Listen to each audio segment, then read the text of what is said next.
How to enable or disable CSS at counter style image symbols in Safari on iPhone X. And okay guys, here in your mobile phone, go to settings.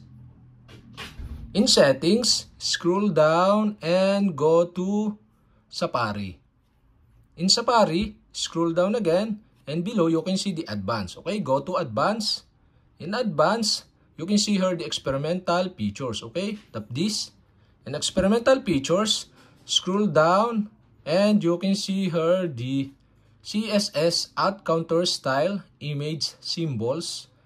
And the CSS at counter style image symbols is disabled. To enable this, you'll have to do is switch on the switch button on the right side. And okay guys, we have successfully enabled. And to disable again, you'll have to do is switch off the switch button on the right side. And okay guys, we have successfully enabled or disabled CSS at counter style image symbols in Safari on iPhone X.